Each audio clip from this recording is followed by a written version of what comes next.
So it's been a while since I've recorded anything for a while. I apologize. It's been kind of busy here lately with so many things going on since I've started this channel. One of the things that's going on today is that I'm here at the airport in Cleveland, CLE.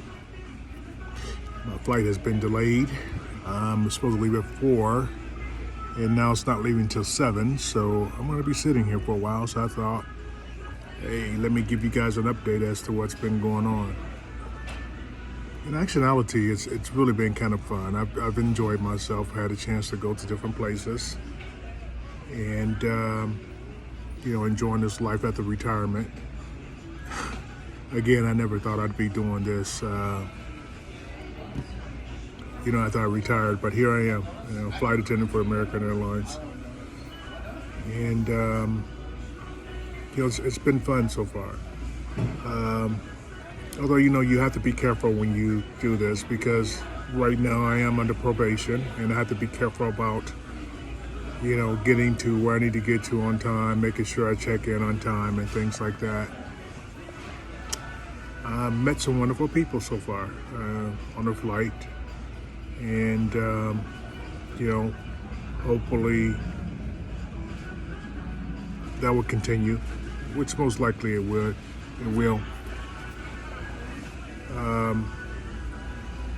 I had a chance to go to a couple of places. I'm supposed to go to Austin to meet a friend in a couple of days here.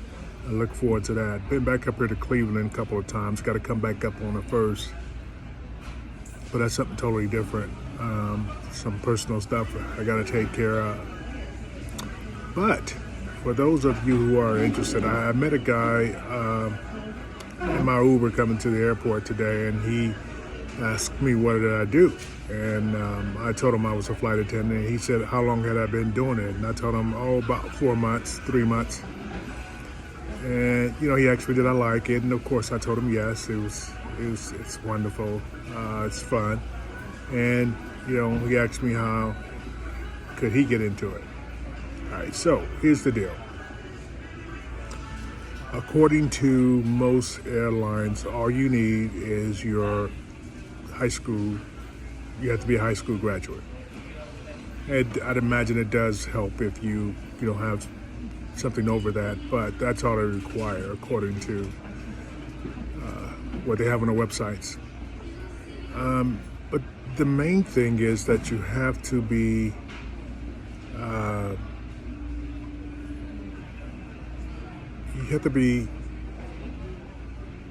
a people person, for the lack of a better word. You need to have some customer service experience, and obviously you have to be willing to work crazy hours and travel, and that part is fun. So that's it.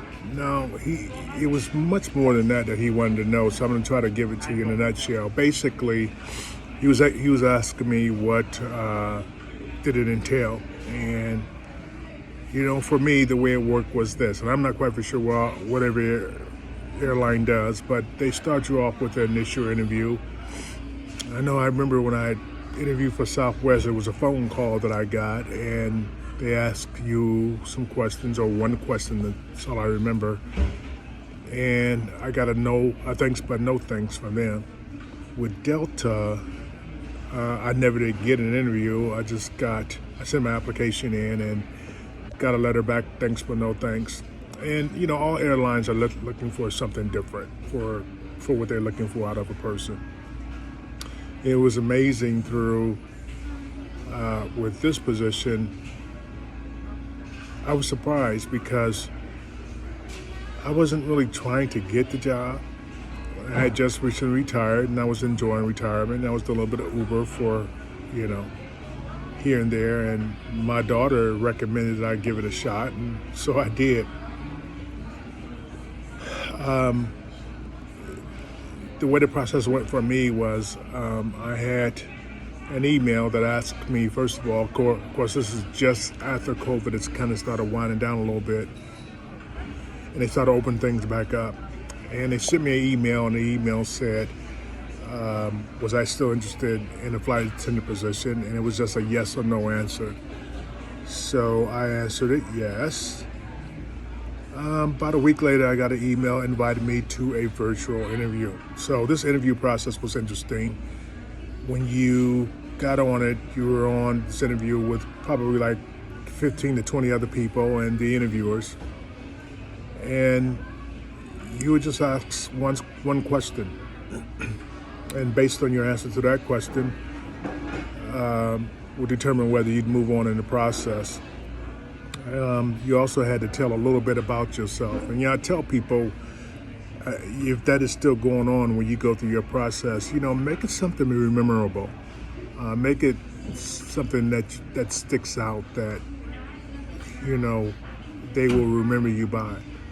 Especially when it comes to the question. Be cognizant of the question that you're asked. And they ask different questions for everybody. And my question, I remember, was, what was my definition of, oh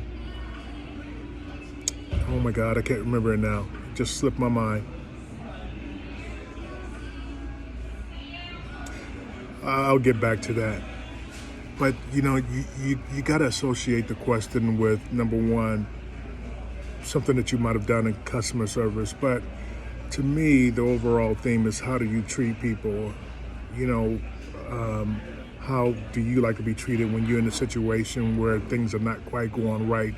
You're in an establishment, a retail establishment, and you need something to do or something to get, and it's not working out, or they might not have what you want. So, it just depends. It depends on, how you answer that question as to whether you get a response. Dan Terry, passenger Dan Terry, please return to Great Lakes Restaurant to claim a lost item. Once again, Dan Terry, please return to Great Lakes to claim a lost item. That's really interesting. I'm going to go off subject just a little bit, because it's really interesting how, man, you get so many announcements of people leaving stuff behind. How does that happen? But it does. People are rushing the flights or just not paying attention, and sure enough, they're leaving the items behind. I wonder in a year how many items I left behind. I bet it's a lot. That would be an interesting subject to look into as far as flying is concerned. Anyway, I remember the question now. So the question was asked of me, what was my definition of compassion? And, I had worked in healthcare for over 32 years, and to me, my answer was, you have to be able to have empathy for people, sympathy for people, because you never know, what they're coming into the hospital for. This is what I said in my answer. People could be coming to visit someone. They could have issues of their own. They could be coming because someone is dying. You just never know. Or they could just work there. But regardless to whatever it is, you don't know. And so you want to treat that person with, as much respect as possible to help them through that process. And make people feel the way that you would want to feel if you were in that circumstance. You coming to visit a sick person, or you got an illness yourself, and you need help. You want someone to have empathy for you. And so the thing that I said was that I'm assuming that would be the same thing for people who are coming on a flight, or if you're a flight attendant and you're boarding people. You have no idea why these people are flying to wherever they're going to. It could be a vacation. It could be to go visit a loved one. It could be to visit a sick one. You have no idea. And so that empathy and that compassion is needed to make sure that they understand that they can get to their destination safely and, hopefully on time, which that has been a challenge here lately. And that's a topic for another day discussion. So after that particular question was asked, that's all you got, was just that one question. And so I didn't hear anything for a couple of weeks, and then I got an interview to come to a face-to-face in Dallas, Texas. Now, I'm in Cleveland, or I was in Cleveland, and this is winter time, and it was cold up here. We had just had like about 5 inches of snow, 5 to 12 inches of snow dumped in the city. It was cold. This is the second of 3 snows that we had this past winter. And so I just wanted to get away from the cold for a while. Here's a free flight. It was a free flight to Dallas, and I figured I'd fly in the day before just to get away from the cold because it was warm down in Dallas. It was probably like about 75, 80 degrees. So that was my reason for coming down. I didn't care about the interview at all.